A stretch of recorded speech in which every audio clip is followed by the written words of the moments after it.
سلام كما يتخونوا فتواتن كبراتن تخطاتلتي تقراي برودكاست سيرفيس نسعت دالو حدش سنة قدسن حابريتاتات نهو فلمارستاتهم كنقدم كبس مرا زي تلمدن ناي تحقواس ملأختي نتقراي تلايخو بعال عسرا قنبات بسرعة الديس أبابا كاب كالاندر ولا كوانتا تسرزة آسمران مقلن قن زبعال بحبار كزنبرلو مجمارن حدش تريقو خوينلو ستالين قبر سلاسي بوغنو شعبيات قارو فناقيلو زبل زربا كي تكملو قال كمزاعتو حزي تزاري بلو بزرزر كنرينا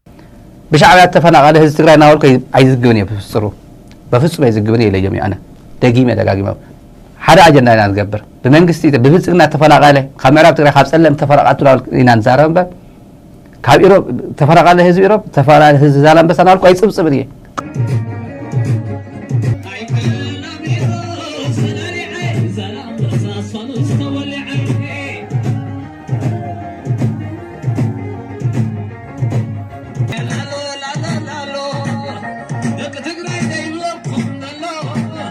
آتو ردائي حلفوم نلهيك أن تقراي تاوعي تغريو لعلو يا مرار حابل تقنا دكتور إبراهيم بلاي دما كي طفعنا نلعال كي زنقعنا نقدم مسحقن كوننات نتعارق كبل سحيف الله بانك نقدي إثيوبيا يغري تحاتيتو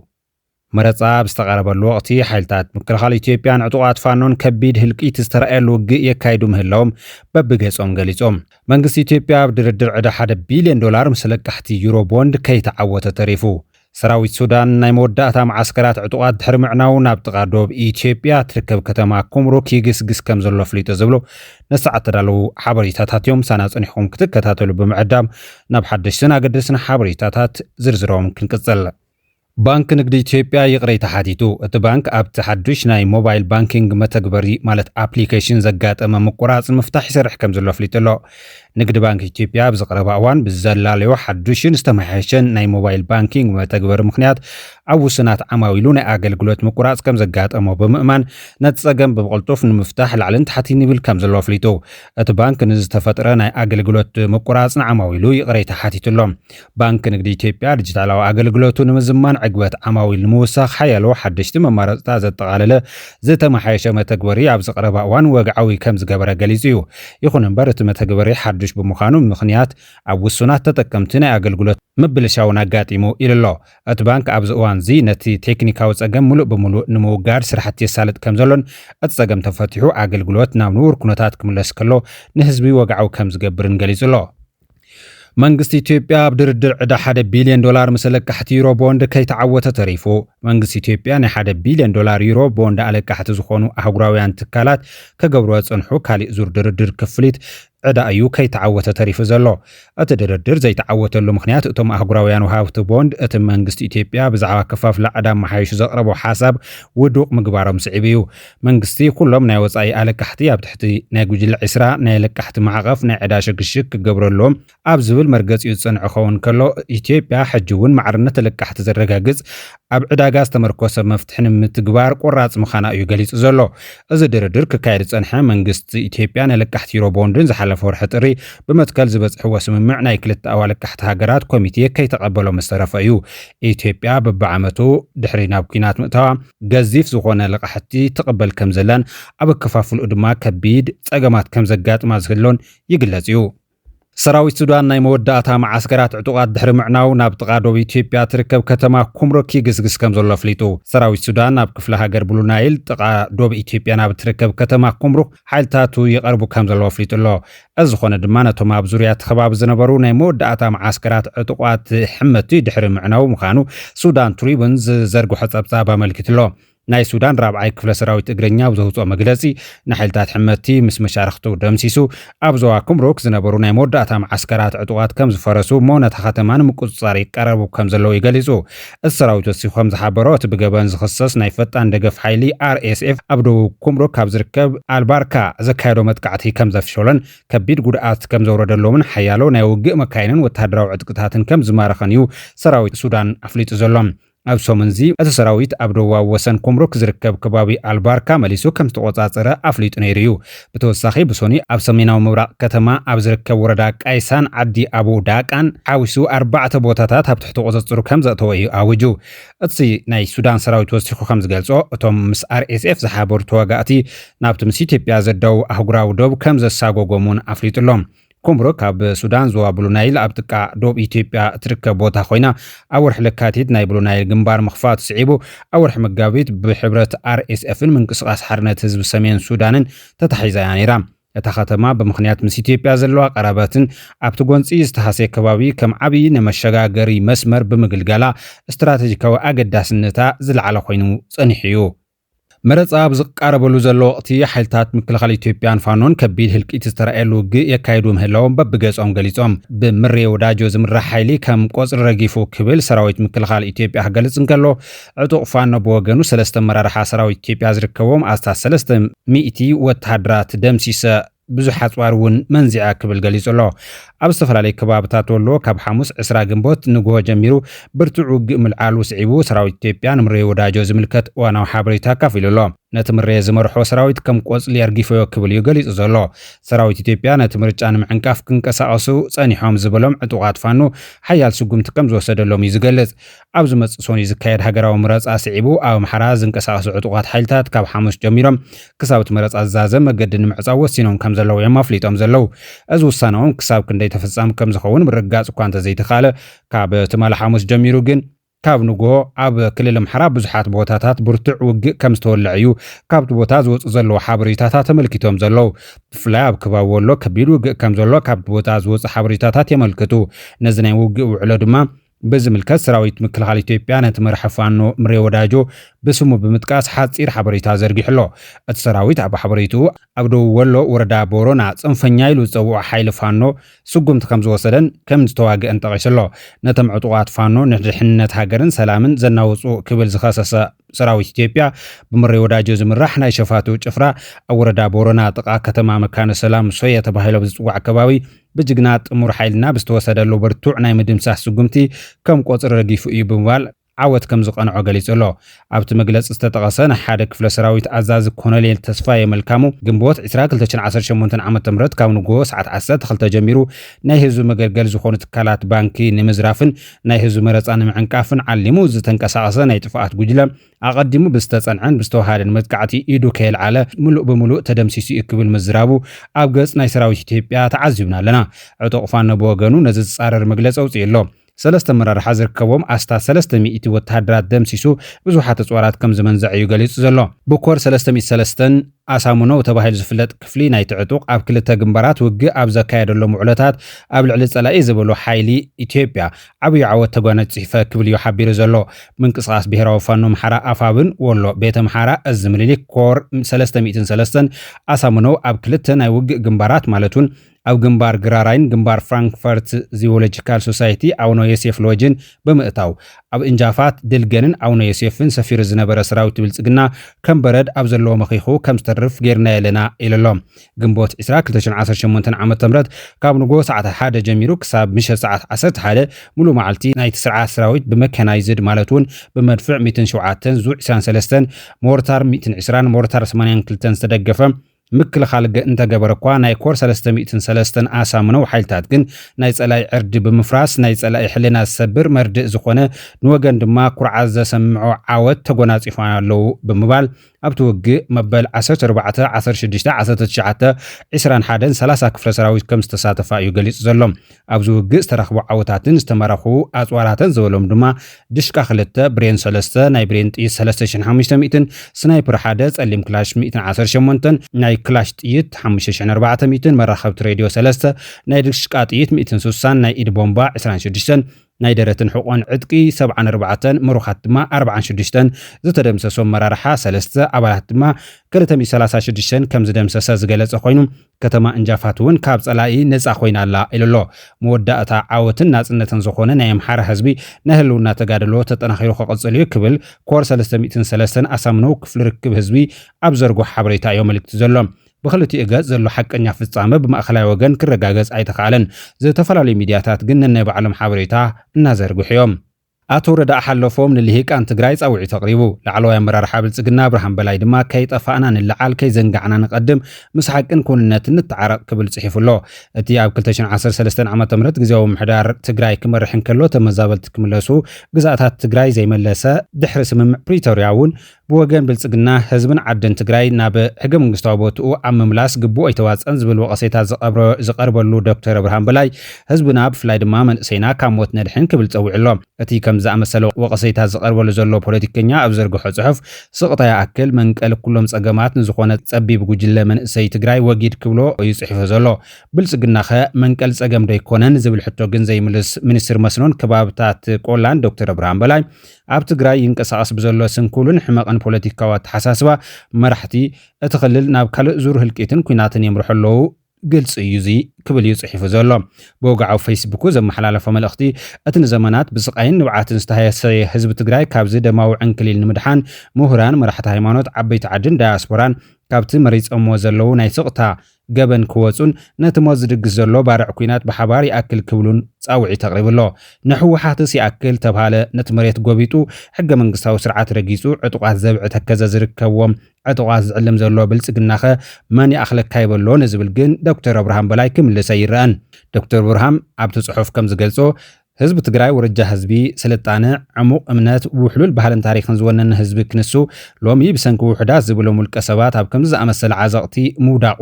ዘበን ተሳጋሪ ነስሓ ዘይምልሶ ዓብዪ ሕማቕ እዩ ክብል ዝወቐሰ ኮይኑ ብልጽግና በቶም ቅድሚ ጽንተት 40 ዘይመልኡ ዝብሎም ዝነበረ መራርሓ መመኽነይታ ገይሩ ኣብ ልዕሊ ህዝቢ ትግራይ ዝፈጸሞ ጥፍኣት ከ ዘቐጽሎ ዘሎ ተመሳሳሊ ሓደጋን ከ ከልዕል ኣይርአን ኣብ ክንድኡ ግን ኣብ ዓድና ትግራይ ዘሎ ኩነታት ነቲ መገዲ ጥፍኣት ዝጸርጉ ዘለዉ ውሕዳት ውልቀ ሰባት ዘርኢ ምዃኑ ዝገልጽ እቲ ሚኒስትር ብኣንጻሩ እምባ ከደፍእን መልክዓ ምድሪ ክልውጥን ዝኽእል ዓቕሚ ዝተሓንገጠ ብዙሕ ህዝቢ ክነሱ ክጠፍእ እግሪ ኣጥፋኣቱ ምስዓቡ መርኣያ እኩብን ዝተዋደደ ዓቕሚ ዘይምፍጣርን ምዃኑ እዩ ከሲሱ ዘሎ በዚ ምኽንያት ድማ ውሕዳት ጉጅለታት ናይ ብርሰትን ጥፍኣትን መስርሕ የፋጥንዎ ከም ዘለዉ ዶክተር ብርሃን በላይ ጽሒፉሎ ብወገን ብልጽግና ዘሎ ናይ ዕፅዋን ናይ ግዝኣት ምምንዛዕ ጥፍኣታት ገበናትን ግን ዶክተር ብርሃን በላይ ክጠቅስ ኣይትረኣየን የግዳስ ሕወሓት ንኻልእ ኩናት ዘለዎ ምድላት ብግልፂ ኣብ ዝተኣማመነሉ ዘሎ እዋን ኣብ መላእ ትግራይ ዝካየድ ዘሎ ናይ መንእሰይ ጅምላዊ ወተሃደራዊ ጉፋ ምድላው ኩናት ነቲ ገና ሓዊ ዘየደቀሶ ህዝቢ ንኻልእ ሓደጋ ዘቃልዕ እዩ ዝብል ወቀሰታ እዩ ኣቕሪቡ ዘሎ ብምኽንያት እዚ ዝካየድ ዘሎ ናይ ኩናት ምድላው እቲ ማንታ ንብዓት ኣዴታት ደው ክብል ይኣክል በለ ኣደ ትግራይ ክብል ዘጽውዕ ዶክተር ብርሃን በላይ ሕዚ ተለዓል ዝብሉ ዘለዉ ብወገን ብልጽግና ዘለዎ ኮነ ብወገን ሕወሓት ንኣዴታት ትግራይ ጻውዒተን ክሰምዑ ይኽእሉ ድዮም ንዝብል ሕቶ ግን ኣይምልስን እቲ ሽሾ ሰራዊት ኢትዮጵያ ናብ ትግራይ ገጹ ዝሰድድ ዘሎ ስርዓት ዘገልግል ዘሎ በዓል ስልጣን ነቲ ንኩናት ዝሕረይን ዝሕፈስን ዘሎ ዕጡቕን ዘይተዓጥቀን መንእሰይ ትግራይ ካብ ሕሉፍ ክመሃርን እቶም ዕሸላትን ህፃናትን ሕልመይ ባ ክነብር ፍቕድለይ ክብሉ ከም ዝግባእ እዩ ጽሒፉ ዘሎ ህዝቢ ትግራይ ብፍላይ ድማ መንእሰይ ካብ ሞት ንምድሓን ምስ ሓቅን ኩንነትን ምዕራቕ ግዜ ዘይህዋው ዕማም ምዃኑ ዝመዓደ ዶክተር ብርሃን በላይ ርሒቑ ካብ ዓዱ ናበይ እቶ ዝብል ግን ኣይምልስን እቲ ንቃል ዓለም ዝተጻሕፈ ዝመስል መልእኽቲ ዶክተር ብርሃን ብዓውታ ባሃማት ብስቕታ ለባማት ዝብል ዶክተር ሙዑዝ ግደይ ናይ ዝተባሃለ ትግራዋይ ምሁር ጽሑፍ መወከሲ ብምግባር ነቲ ኣብ ልዕሊ ምሁራት ዓበይቲ ዓዲ መራሕቲ ሃይማኖትን ዳያስፖራን ዘሎ ናይ ስቕታ መጋረጃ ብትርእዩ ነቒፉ ዘሎ ለባማት ተባሂሎም ዝግለጹ ኣካላት ካብዚ ንላዕሊ ስቕታ እንተነኣሰት ሓታትነት ሕልና ከም ዘለዎም ክዝክሩ ይግባእ ዝበለት ዶክተር እዚ ስቕታ ዝበዕሉ ኣካል ናይቲ ጥፍኣት ምዃኑ ተገንዚቦም ስቕቶኦም ይኣክል ክብል እዩ ገሊጹ ዘሎ ይኣክል ክበሃል ዘሎ ሕወሓት ጥራሕ ዘይኮነስ ምኽንያት ኩናት ዝኾኑ ጉዳያት ዝመርሕ ዘሎ መሪሕነት ብልጽግና እውን ምዃኑን ግን ብዙሓት ይጠቕስለው መልእኽቲ ዶክተር ብርሃን በላይ እንትጠቃለል ነቲ ኣብ ውሽጥን ወፃእን ዘሎ ትግራዋይ ንፖለቲካዊ ረብሓ ጥራሕ ዝሰርሑ ሕልና ኣልቦ ዝበሎም ሓይልታት ብትርኺ ቃለሶም ኣብ ፌስቡክ ይፀውዕ ዘሎ ኣብ ናይ ውልቀ ሰባትን ጉጅለታትን ናይ ስልጣን ህርፋን ንህዝቢ ክብል ነብሰ ምስዓር ከም ዘድሊ ብምሕባር ከይበረስና ክንነቅሕ ከይጠፋና ክንልዓል ከይዘንጋዕና ክንቅድም ይግባእ እሞ ትግራይ ንሰነፋት ሕልና ኣልቦ ንዝኾኑ ኣካላት ኣይትደገፍ ክብል ይፀውዕ ዘሎ ሕወሓትን ብልጽግናን ዝተሰማምዕዎ ፕሪቶርያ ዘይምትግባር ናብ ኩናት ከኣትዉ የብሎምን እስምምዕ ሰላም ዘስፍን ክኸውን ብልጽግና ዝዓጽኦ መገዲ ይኽፈት ዝብል ጻውዒት ግን ናይ ብዙሓት ተጋሩ ኮይኑሎ ብተመሳሳሊ መገዲ ኣቶ ረዳእ ሓለፎም ህፁፅ ጻውዒት ኣቕሪቡ ግልፂ ጻውዒት ንመናእሰይ ምሁራትን ውድባት ፖለቲካን ሰብ ሃፍቲ መራሕቲ ሃይማኖትን ዓበይቲ ዓድን ትግራይ ዝበለ ኣቶ ረዳኢ ክሳብ ሕዚ ዝተጓዓዝናሎም መገድታት መወዳእቶም ኣብቲ ሕዚ ጥሒልና ዘለና በርኪ ክንርከብ ገይሮምና ኣለዉ ካብዚ ዓንከል ንምውፃእ ዝፍትኑ ዘለዉ ጅማሮታት ብመሰረት ብኣወንታ ዝረኣይ እኳ እንተኾኑ ብውፅኢቶም ክዕቀኑ ከለዉ ግን እዚኦም እውን ትርጉም ዘለዎ ለውጢ ኣብ ምርጋፅ ዓብዪ ፈተና ዝገጠሞም ይመስል ናይ ዝፀገም ቀንዲ ምክንያት ክምርመር ከሎ ምናልባት መን ፈፀሞ ወይ ኣይፈፀሞ ካብ ዝብል ኣሃዳዊ ዓንኬል ወፂና ነቲ ጉዳይ ንባዕሉ ንምምርማር ዘለና ድልውነትን ቅርውነትን ድሩት ምዃኑ ይመስለኒ ካልእ ሰብ እውን ካልእ ምክንያት ከቕርብ ይኽእል እዩ ዝብል መዘኻኸሪ ብምሃብ ሕዚ እውን ካብዚ ዓንከሌል ክንወፅእ እንተኮይና مفتحي كنقمط يقبع بمبال እዚ ስዕብ መፍትሒ ኣቕሚጡሎ ቀዳማይ ኣብ መንእሰይን ምሁርን ሸኻሉ ዝገበረ ሓዱሽ ሓሳብ ዘተኣኻኽብ ዓለም ለኻዊ ፕሮጀክት ድሕነት ተዝህልወና ኢለሎ ካልኣይ ክሳብ ሕዚ ኣብ ዋን መኸተ ኣብ ታሪክናን ምስ ጎረባብትና ዝተፈጠሩ በደላትን ስሕተታትን በዝርዝር መርሚርና ብሄራዊ ዕርቂ እንፅውዐሉ ዓለም ለኻዊ መስርሕ ዘርጊሕና ናብ ተግባር ብምእታው ኣብ ከቢድ ሓደጋ ዘሎ ሓድነት ህዝቢ ናብ ንውር ምምላስ ተንወስዶ ዝብል ለቦ ኣቕሪቡሎ ሳልሳይ ኣብ ዝኾነ ከባቢ ዘሎ ህዝቢ ወይ ማሕበረሰባዊ ክፋል ተበዲለ እየን ትብል ወይ ከም ዝተበደለ ኮይኑ ትስምዖ ኣብቲ ናቲ ቦታ ኮይና ብልቢ ነዳምፆም እቶም ፀገማት ብሓባር ንምፍታሕ እውን ብውነ ንስራሕ ኣብዚ መዳይ እዚ ሓቂ ወይ ሓሶት እናተባሃልና ዝበለፀ ከይንጓዳዳእ ንጥንቃቅ ግድን ይመስለኒ ኢለሎ رابعي مزع دلنا بمسرته أمناي صباح بهجنا بر أمناي تمال مذكرتنا ويحلفنا كخون كم زي جبوا بونا تردينا أتن مزحتنا زفلا الجلو نايت مال وراي حزون أبذكر أربنا زفلا لنا كي خون أبتوطر حدث تقمتا مسرح كساب زفتح كحدر كس أن حجرنا أمناي صباح بهجنا بحبار نعسل له حبر أو مجدن تنقلش ناي صباح جعزنا حجزو جلز عباتات كم مذكرتنا مو كاسن تدليناون أبقطر حدث تقمتا مجدي كنفتوننا تنفتن زبلا أترداين أموداتا أنت حزين خدلو زلنا مجدجن أتجمعرو كم أو أنت زرق أخوينو بوصيتجن كابزو فتحهم سجمات زت حلال خمز بزح زلة يمثل سجمنا بمسارتون مفتاح حزون أتزولت نجار سخيل الكا مواز أو مقلاشن أجندناون أبها جنان أنت زدهب يحييش سبل إمنة لنكبل حساو زازي ملو أموداتا كابس مراد زي تلمده ناي تحقواس ملقت نتقراي تلاقيخو بعل عسرا جنبوت بسرعة الدي سابا كاب كالندر ولا كوانت تسرزة أسمران مقلنجن نزبعال بحبار كسم بلقوم جمارن حدوش سرقيا خوين الله ستالين قبر سلاسي بوغنو شعبيا تقارف فناقيلو زبر زروا كي تكملو قال كم زاعتوا حزي تزاري بالله بعل عسرا جنبوت باستفالا لي أكلات استفالا لي مبرز زتوها باخوينو مقلن أسمران زت حبابرت علات كتكون مجماراجن فولي دس زبل فتسام خوين الله نزعلة ملكيتهم استفالا لي وغنات حاسوهم زكافلو زلو خوينم كاسها لماريان بزعبع عسرا جنبوت عملكيتو أبزرقو حصحوف نزعلت كم زبموال زكير والو عسرا جنبوس شعنت شعات 183 أب تاريخ تجراي علات مقايرو تاريخ 100 عامتيا دهر حلفات نقص نجست يوحنس أو شواز تتخلى مأخلاي منقسم كما بقولوا أنصار تجراي زقنعة وراراتن وديتاتن نفحسن نفسمن أمن النتاوز انتتن وركاتن تجراي زنت في نيرو لعلي أما إيه تشحات ملامل دك تجراي واجان هوتن أكلن زخفلوا له تجار له حزب تجراي نزون 100 عامتات أبلع لحزب تجراي تشي زبل زنبرة زتورارس سرعات زقلف أيو نزي زجهدوا كلهم سوءاتن قدوات أكلن حلوات تجادلتن نعسر شوعات عامتات ويانا تجراي فولي كبري قبوان كبل صحف الله كاسا هي لماريا موسيخو كم تجارو إزعوت عسرا جنبات نحبنا لون نخور علون كوان تخونه مسعوت كوينات عدوات مسلسل تاريخاو تجوانفو عبرن بسلان قديفلنا أيو كبل زخاخر خوينو أبوان كوينات عدوا بأورو بجننتن مرحنتن تجارو عوت عاتيرو طليان خبصاتات إرترا كلنا قدفة أبزهاد بلو حيلتات تجراي دما أجر طليان الناس عبو عوت أبلع عوت أبزعترلو زنبر الأوان من اللي يكن زعوت زي كوليفو دحر دما فرس ماي مستليان وعلي أسيرو بوعل من اللي يكن بملو جما جنب بحر طرحن كيكونس انتن كدميو عم مجزات طليان زي نبرا أكلو جزاين سراينون كاب تجراي جميعو نطليان حيوان تجراي بر بحر كي تركب كاب دقة أزوار كي تأتو جبر اللي كاب زول محسن تعمل ليك بأورو نتتزارب تجرينيا زخوان هزبي حدنتو بممقال نزبن مملأت أكبرسن كلام سنو جواري نيرو اتقندو ديد كوين دماك سابلو مقص إلى الله كبليو أزغا خير زلوم سلازي حزب تجراين إرتران نعوت كوينات عدوا كنت كبير واقع مخفالنا مرير بسلام كففال مدماي برساتن سنتاتن يقريفلنا زبل تاريخاو دحربايتا زلع الكاسة هاي لماريام عوت عسرا قنبتون ولا كوانتو 100 عامتات زتدعننا مجزأتاو شوا انتعنو مستو تجراي زحلفتو ناي 100 عامتات بسلاستنتينو نمزاي عدل تجراي زئمت استراتيجيكو مرحنة تلمن مسانو نحنا نزهاجر انها نصنا نتجراي زنقعنا سلازدقسنا ايو موداتو دق حدرتنا قبيلوم نزوس اسكحكح جونوسايد فصمولنا كبل ازخاخيرلو حزون هاجر تجراي نابله حزبن سراويتن تجراي مرير نزسكحكحن واغا كفيلو استراتيجيكو انفس ان منصار حزبنا ابعن كليل وديو يركب زبلكا سهيل مريم حزبنا سنسنيلو دقو فقدو يسدتلو كم تجراي كاب زنبرتو صفحات مريت بقدامنت بمراحتنا سناي دليت بعوت عسرا جنبوت بكل انفت كتقروام تغيرو بمقصال اتسترفون وريتن ورارن صلاتنا قرامي ويركب كبليو نتلو كنتات تجراي جليص وزلوم عمو داتا كم تجراي ኣብ ዓወት ኩናት ዓድዋ ኮነ ዓወት ዕስራ ግንቦት ክንድቱ ልዕሊ ማንም ህዝቢ ከቢድን መሪርን ዋጋታት ምኽፋልና ኣይተረባሕናን ጥራሕ እንተይኮነስ ንዝኸፍአ መግዛእትን ጽንተትን ኢና ተሳጢሕና ሎሚ ኸ ካብ ዝሕለፍ ግሁድ በሰላ ዝመልኦ ታሪኽና እንታይ ተማሂርና እንታይ ከስትራቴጂካዊ ኣንፈት ሓንፂፅና ብዝኾነ እንቋዕኒ ዓወት ዕስራ ግንቦት ኣብፅሕና ክብርን መጎስን ንኹሎም ሰማዕታትን ኣካሎምን ዕድሚኦም ንዝወፈዩ ተጋደል ትግራይን ፍሉይ ክብሪ ንህዝብን ሰራዊትን ትግራይ ዝብል መልእኽቲ ኣመሓላሊፉሎ አቶ ጌታቸው ረዳ በወገኑ ነዚ ዓለት አመልኪቶ ኣብ ዘርጉሑ ጽሑፍ ስርዓት ደርግ ዝተደምሰሰሉ ህዝቢ ትግራይ በወለንቱ ተጋዲሉ ለውጥ ዘምጸሉ መበል 35 ዓመት ዕለት 20 ግንቦት እንቋ ኣብጽሕና ክብል ፈቱ ዝበለ ኮይኑ እዚ ለውጥ ክመጽእ ዓብይ ብጽሒ ዝነበሩ ህዝቢ ትግራይ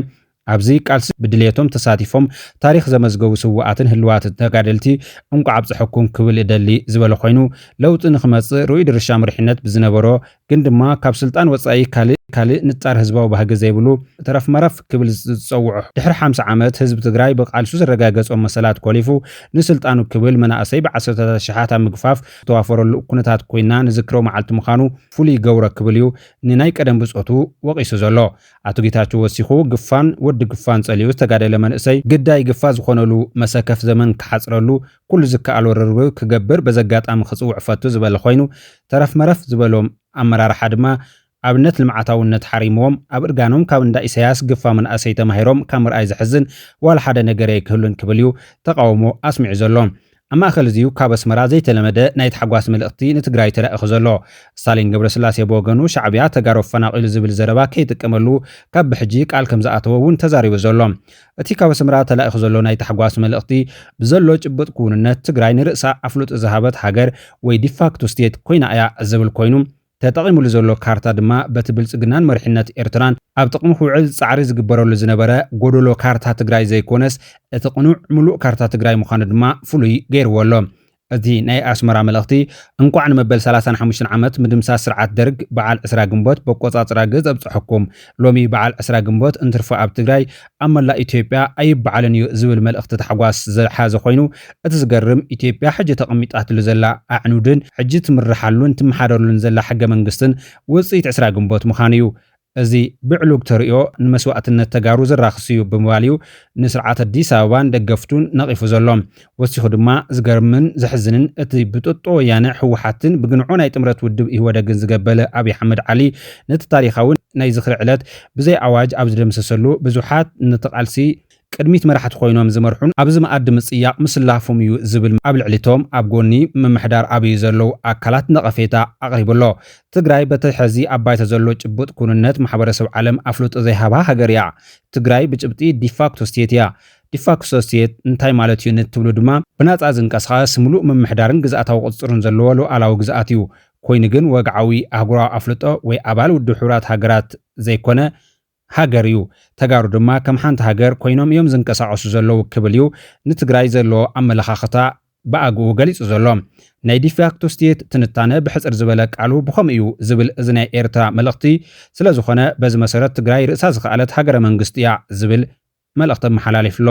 ትግራይ ወዮ ደኣ ካብ ከርሳ ዝበቆሉ ንኽኸልፍዋ ኣብ ከቢድ ምርብራብ ኣለዉ እምበር ንፌደራል መንግስቲ ጉሒፋ ብዝመስላ ካብ እትመሓደር ልዕሊ 5 ዓመታት ኮይኑሎ ብምባል እንኮላይ ነቲ ኢትዮጵያ ምስ ኤርትራ ኮይና አንጻር ሃገርነት ትግራይ ዝገበረቶ ኩናት ከም ዝፈሸለ ዝገልጽ እዚ ናይ ኣስመራ መልእኽቲ ትግራይ ብነብዓላ መንግስቲ ኣትመሓደር ዘላ ትግራይ ኣብ ኢትዮጵያን ዘሎ ናይ ፌደራል ሰራዊት ዝወዳደር ዘይኮነስ ልዕሊ ናይ ኢትዮጵያ ሰራዊት ናይ ምግባር ተኽእሎ ዘለዎን ብቑዕ ሰራዊትን ናይ በዓላ ዘለዋን ብወግዒ ሃገርነት ዘይኣወጀት ሃገር እያ ኣብ ባይታ ዘሎ ጭቡጥ ዝድህስስ ኩነታት ንሱ እዩ ትግራይ ሃገር እያ ምባል እዩ ንትግራይ ሙሉእ ምስረታ ሃገርነታ ኣፍልጦ ከም ዝህብ ገሊጹ ዘሎ ምግዳል መናእሰይ ትግራይ ዕላምኡ እንታይ እዩ ዝብል ሕቶ ዘልዕል እዚ ናይ ኣስመራ መልእኽቲ መናእሰይ ትግራይ ዓባይ ሃገር እንዳበሉ እዮም ተሰዊኦም መናእሰይ ትግራይ ሃገር እያ እንዳበሉ እዮም ህይወቶም ሓሊፉ ኣካሎም ሰንኪሉ መናእሰይ ጭርሑኦም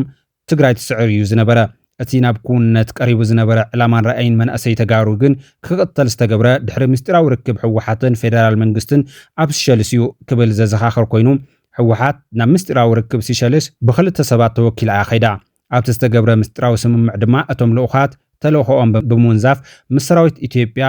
ብምልፋን ንሻዕብያ ክሃርሙ ከም ሓሳብ ተቐቢሎም ናብ ትግራይ ከመካይዶም ብምስጢር ከም ዝተመልሱ እዩ ዝፍለጥ ኣብዚ ክሕተት ዘለዎ ጥበናጆ ዓጢቑ ገዲ ዝፈጠረ ንገሊ ዝወፈረ መንእሰይ ትግራይ ዕላምኡ እንታይ ነይሩ ክሕተትን ክምለስን ዘለዎ እዩ ትግራይ ዓባይ ሃገርና በለ ሃገር ክፈጥር ንገድሊ ዝወፈረ መንእሰይ ትግራይ ሽዑዩ ሙሉእ ብሙሉእ ተጠሊሙ ከም ወፅኢቱ ድማ ካብ ኣፍ ደገ ኣዲስ ኣበባ ተመሊሱ ሰፊሕ መሬት ምዕራብ ትግራይ ድማ መጣልዕ ገይሮሞ ክብል እዩ እቲ ሰራዊት ኤርትራን ኢትዮጵያን ዝፈተንዎ ሃገር ትግራይ ናይ ምኽላፍ ወፍሪ ጥራሕ ዘይኮነስ እንኩላይ መሪሕነት ዝነበረ መገዲ እውን ነቒፉሎ ኣብ መወዳእታ መራሕቲ ህወሓት ገለ በቲ ዝተፈጠረ ከቢድ መዋጥር ድንግርግር ከኣትዎም እንከሎ ገለ ድማ ብኣርምሞ ተዓኒዶም እዮም ካብ ሽዑ ድማ ምስጢራዊ ርክባት ምስ መንግስቲ ፌደራል ጀሚሮም ሓበሬታ ንፌደራል መንግስቲ ክዘርቁውን ተራእዮም ፌደራል መንግስቲ ግን ክልተ መጣልዒ ወረቓታት ሒዙ እዩ ንመራሕቲ ወያነ ህወሓት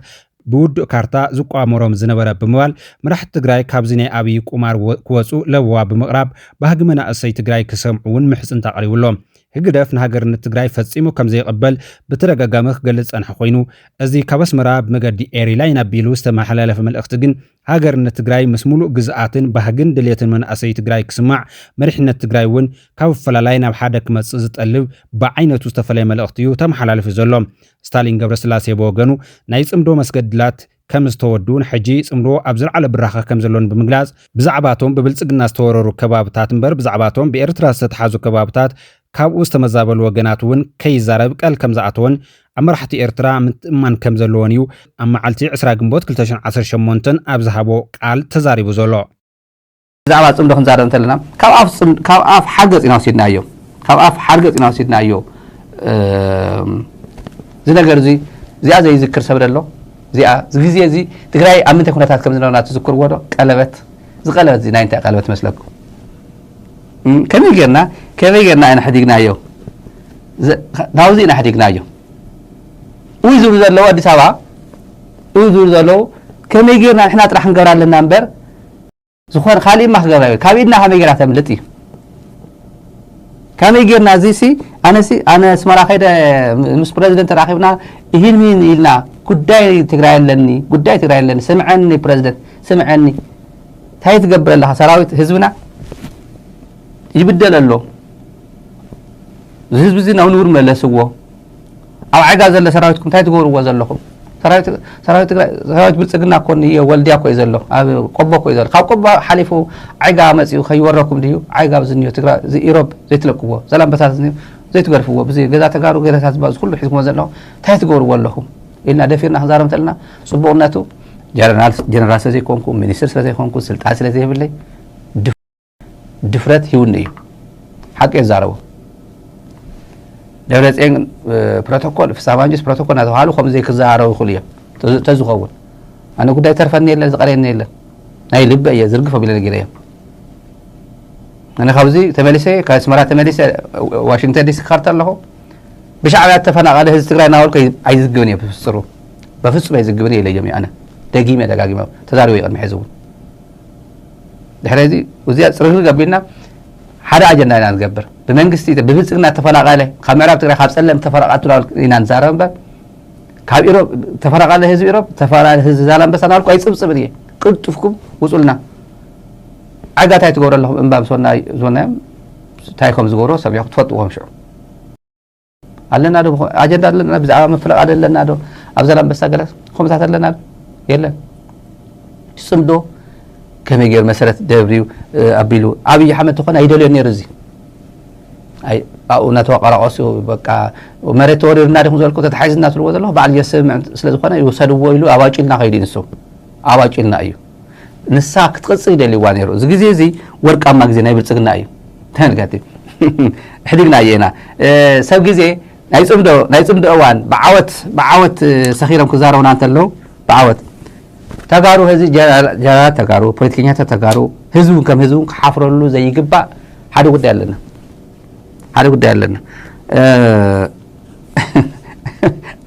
ነግረኩም እየ ተመልከቲ ትማሊ እንታይ ናበልና ከም ዝነበሩ ንትግራይ ተሓባቢሮም ምስ ሰባበሩ ሰባቢርና እዮም ምስ በሉ ዓወት ብዓወት የስምዑና ነይሮም ናይ ጽምዶ ጉዳይ ማንም ሕዚ ብልጽግና 100% ተጠቂሙሉ ንትግራይ ንምውቃዕ 100 ዝጎረለ ነገር የለን እዛ ቀለበት እዚኣ ሙሉእ ዓወት ንብልጽግና ኣብ ስልጣን ንክፀንሕ ጌራቶ እያ እዚኣ 4 ኪሎ ዝኩሉ ናይ ኢትዮጵያ ሓጢኣት ወሲኹ ዝኒሆ እዛ ቀለበት እዚኣ እያ እዛ ቀለበት እዚኣ ከምዚኣ ተዘይትኸውን ነይራ እምብተ ዝበሃል ወገን ኤርትራ ንትግራይ ኖ ኣይ ምስሩ ምስ ትግራይ ዝበሃል ኣይ ኣቱንየ ኣብ ጉዳይ ትግራይ ኣቱንየ ናትካ ጉዳይ እዩ ሃንድል ጎር ተዝበሃል ኣብይ ናብ ትግራይ ከወጣውጠሉ ዝኽእል ዕድል ኣይነበረን ስሑት መዓት ውዒሎም ኣትዮምዎ ኣምሓራ ስሑት መዓት ውዒሉ ረእዎ ኣምሓራ ዝኒኦም ኩነታት ረእዎ ኣምሓራ ይረእዎ ህዚ ኣይ ፀብፃበ ይፅብፀበሉ ኣይንገር ኣምሓራ ኒ ስቃይ ቆፅር ስፍሪ ይብሉን ኣይዝረበን እውን ንዚ ኩሉ ኣሚን ይኣትዩ እዚ ኣነ 27 ዓመት ሎ ራያ ኣስመላሽ ኮሚቴ ገለበለ ከኣቱ እየ ኢሉ እዚ ንንፃርቃን ድማ በዚ መፅየም ናይ ዓሰብ ኣስመላሽ ኮሚቴ ገይርዎም እኔ በዚ ኤርትራ ድማ ናይ 10 ዓመት ኣለኒ ዘይተወራረደ ከምዚ ጌርኩም በዚ እዚ ክትቀበል እየ ትኩስቲ ነገር ኒ ክትቀበል እየ ተዝሒላ ግን ኣይ ይኣትውኒ እዩ ተዝሒላ ዛ ነገር እዚኣ ኤርትራ እውን ኣይተኣቱን ኣምሓራ እውን ኣይተኣቱን እዩ ስኽን ክብል ነይሩ እያ ኣብይ መንነቱ ክረአየ ኣብይ ማንነቱ ማንም ኣይፈለጠን ነይሩ ተፈለጠን ነይሩ ስለዚ ከምዚ ጌርና ምስ መንጠልናዮ እዮም ኡይ ዝብሉ ድሓር እዚ ግን ንዘከሮ ጀግናው የኤርትራ ሰራዊት የጋራ ጠላትን በጋራ በመቀጥቀጥ ከከፍተኛ ጀነራል መኮንኖቹ ጀምሮ ከኢታማጆር ሹሙ ጀምሮ እስከታች ያለው ሰራዊት የእዝ አዛዦች ክፍለ ጦር አዛዦች አብሮ እንደተገነባ አብሮ እንደሰለጠነ ሰራዊት በከፍተኛ ትስስር እና ውህድ ለዚህ ድል አብቅተው ከዚህ በኋላ ሁለቱ ሀገር ሊነጣጠሉ አይችሉም። የሁለቱ ሀገር ህዝቦች ድልድይ መሆን የምንችለው እኛ ነን። ከኛ አዛዦቻችን ጋር ይበልጥም ደግሞ ጀነራል ፊሊጶስ ምን ጊዜም ከኛ አልተለየም። አባታችን ነው፣ መካሪያችን ነው፣ አዛዣችን ምን ጊዜም ከኛ አልተለየም። ተከቲ ዝግዜ እዚ ሓሊፉ ምስ ሕደግናዮም ጽምዶ ካብ ምንጋጋ ሓርገጽና ሓዲግናዮም ካብ ምንጋጋ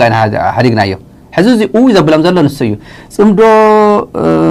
ናቃታለን ንፈጣይና ኣባ ብሓጓ ጎረቤታ ንፈጣይና ናብዙ ናብ ትንታነ ለማቀነ ዝነበረታት ደጋጊምና ቀሪብናልኩም ናብዚ ኣምሓርኛ ዋላ እንተኾነ ቀሪብና ኢና ዋላ ብትግርኛ ቀሪብና ኢና ንምንታይ እዮም ንሳቶም ጥራሕ ክገብርዎ ዘይኣራይት ንሳቶም ተገይሮምዎ ትክክል መሰሎም እዩ ማለት እዩ እንድሕር ተመንጢሎም ግን ተወረርና እዩ ጽምዶ ፈሊጥና እያና ኣርኪብና ኣላ ኢና ገጢምና እየሚና ክበሃል ተሎ እዚ ኩሉ እዚ ኣባታችን ናቸው ፈጣሪያችን ናቸው ክበሃል ተሎ ንኒ ኣበባው ንኒ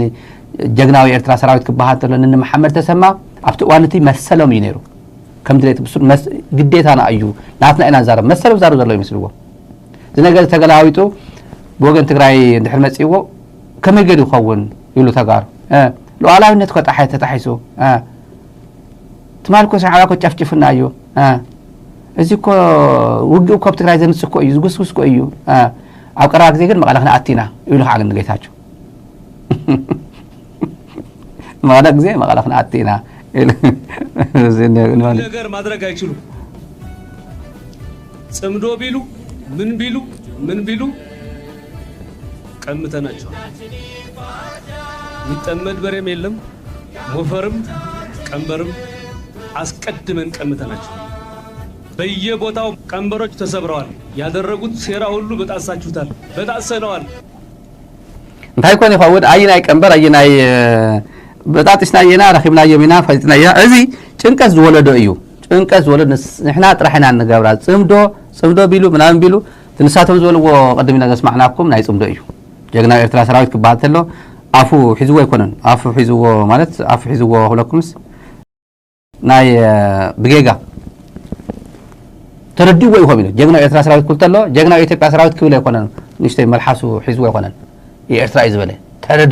ተደርጺጹ ምክንያቱም ጉዳዩ ዝፈጸመሉ ምን ከም ዝሓገዙ ስለ ዝፈልጥ እዩ ሕዚኸ ገና ይሕሳብ ኣሎ ከምዚ ተበሉ ከምዚ ኣርኪብና እየና በፂሕና ኣላ ኢና ከምዚ ተንከሲስያ ዶ ክብረቢስያ ኢፍትሓዊት እያ ፀረ ሉዓላዊነት እያ እናተባሃለ ሰሚዕኩም ለማቐነ ሰሚዕኩም ብዝተረፈ ተመልከቲ እዚ ማንም መሪሕነት ትግራይ ሰራዊት ትግራይ ኣብ መሬት ዘለኩም ስራሕቲ ኣጠናኽሩ ዝሕፍረ ይብሉ ሕገ መንግስቲ ወዲ ትግራይ أمنت يكون أب إكسترا كونستيشنال إيشو قلت إموا نسوا يعتبر زلا ناي كونستيشنال قدّا يبلان تقرأ هذي تقرأ ناي كونستيشن حتى يبلان هذي إكسترا زخونا ناي كونستيشن قدّا قلت إموا زلا هذي ناي هلونا قدّا قلت إموا زلا لعلي كونستيشن قدّا قلت إموا زلا كونستيشن زبال أي فلت نيلو أفرز رزبيلو أو العتقال زمت حالي قلت إموا زلا أي تبي حاجة من السوق يفكري إكسترا كونستيشنال خبرت له جوجل مقباري تاي مالت مخانو وانا بناي تبي ولا بناي عالم لا حاجه عشان جوجل مقباري احنا اليوم بلما عن تعلت ما بس على سنه 5 عامد بعنا صنت ارترا امولكيتو صمدو اب انبسه تغلبا يكايدلو بتعمي عبويت سب سلطان بزح سبيو زخي زلون ارترا قريصه خريكم يا بيتسب نس channel سبسكرايب ومن فيديو دي لايك رايكم غاركم كيترسعوا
Oh,